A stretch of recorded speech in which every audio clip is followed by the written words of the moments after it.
Во ова издание, Трамп не презел ништо 3 часа за време на нападот на Конгресот на 6 јануари, сведочија негови поранешни соработници. Тексас ги испраќа мигрантите во Вашингтон, оти смета дека Бајден не е обезбедил границата со Мексико. Лавов, место каде доаѓаат млади бегалци од истокот на Украина. Останете со нас, почнуваме веднаш. Добре дојдовте во Ньюсфлеш на Гласот на Америка на македонски. Јас сум Милена Ѓоргиевска. Соработници на поранешниот председател Доналд Трамп, кој поднесоа оставка по нападот на 6 јануари, сведочија во Конгресот дека Трамп го гледал насилството на телевизија и одлучил да не преземе ништо повеќе од 3 часа. Законодавците кои го стражуваат нападот на Конгресот велат дека најблиските советници на Трамп, вклучувајќи го и неговото семејство, го молеле да ги повика неговите поддржувачи да се заминат дома. На последната јавна расправа ова лето, 7 демократи и 2 републиканци во комитетот обвинија дека Трамп не само што не успел да действува за време на нападот на американскиот Капитол, туку продолжил активно да ги охрабрува бунтовниците да го поништат пребројувањето на изборните гласови. Републиканецот Адам Кинзингер рече, цитирам: "Толпата ја исполнуваше целта на председателот Трамп. Тој не интервенираше. Председателот Трамп не действуваше во текот на 187 минути пред да ја каже на толпата да се оди дома. Тој избра да не действува." Трамп ја критикуваше работата на комитетот, нарекувајќи ја неурамнотежена и нефер. А во Вашингтон пристигнуваат автобуси со мигранти од Тексас. Републиканскиот гувернер Грег Абот вели дека ги испраќа мигрантите во главниот град. Оти Бајден не направил доволно да ја заштити границата со Мексико. Градоначалничката на Вашингтон бара помош од председателот за да може да се справи со големиот број баратели на азил. Според градскиот совет на дистриктот Колумбија, над 3000 мигранти без документи од Тексас пристигнале во главниот град на САД од април. Тие немаат место за престој, но гумина се уште се на станицата Юнион во Вашингтон, каде што автобусите ги оставиле. Семејствата тука остануваат со денови, чекајќи ги останатите членови. Или чекаат доброволци да ги преместат на други локации или да им дадат автобуски билет за други градови, како Њујорк или Чикаго. Не сакам ништо да ми дадат.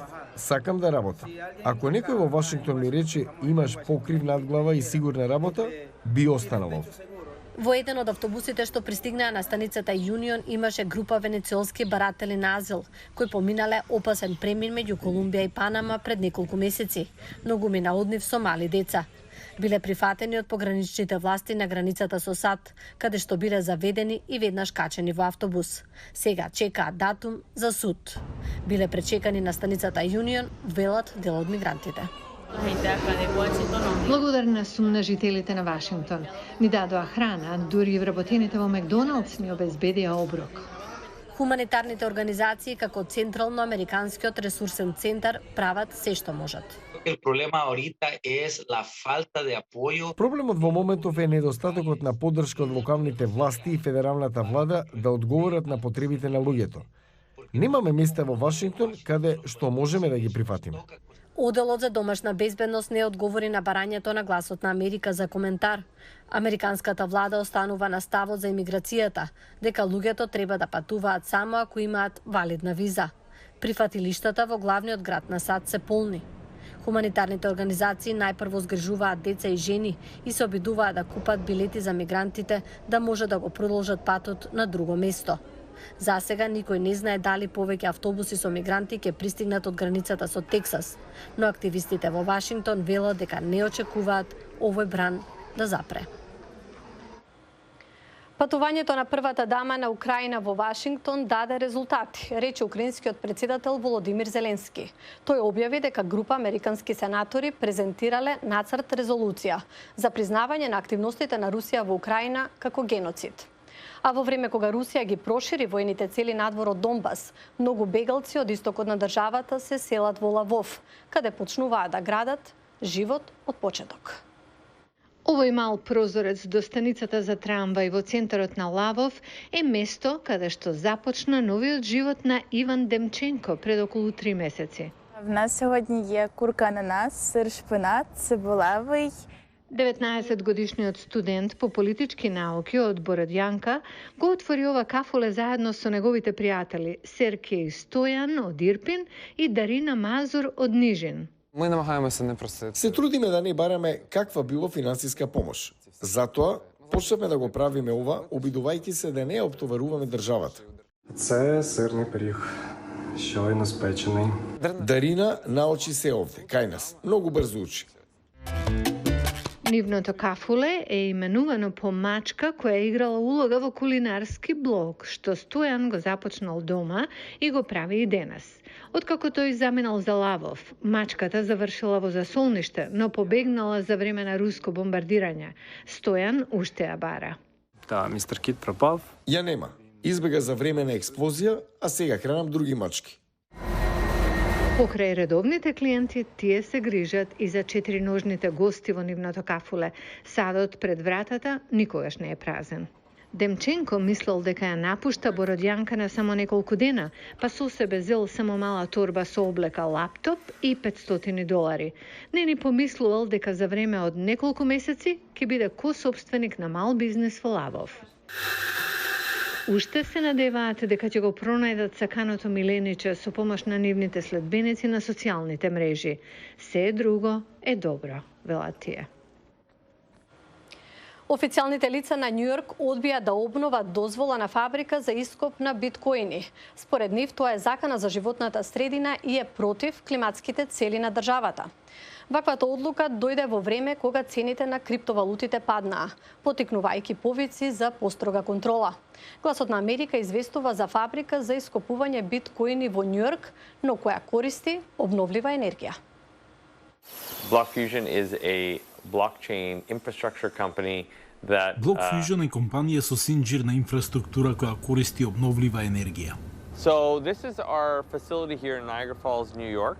Ова е нашиот објект во Нијагарините водопади Њујорк. Ние го претворивме овој објект од индустријска зграда до центар за податоци за ископување на биткоин.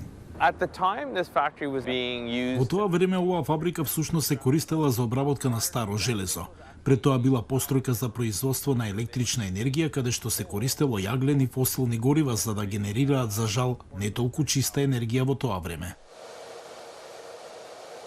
At the facility we actually mine Bitcoin. Во објектот ние всушност ископувавме биткоин. Ова е многу скапа опрема. Работниците со тврди шлемови под земјата се обидуваат да дојдат до ресурси. Но во овој конкретен случај ние ископуваме биткоин со користење на скап хардвер.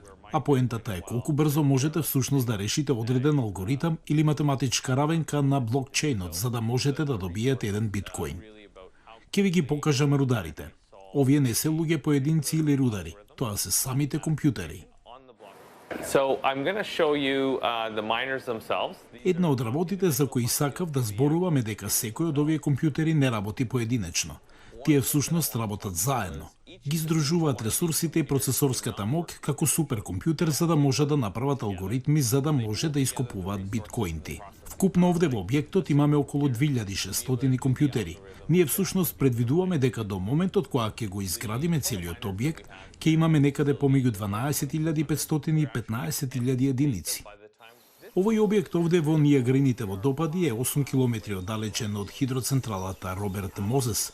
Критично за нас беше кога всушност ја избравме оваа локација дека ако сакаме да користиме енергија, сакавме да се увериме дека таа ќе биде обновлива. Така, додека го градиме овој објект во центарот за податоци, тоа беше критичен фактор во нашето одлучување.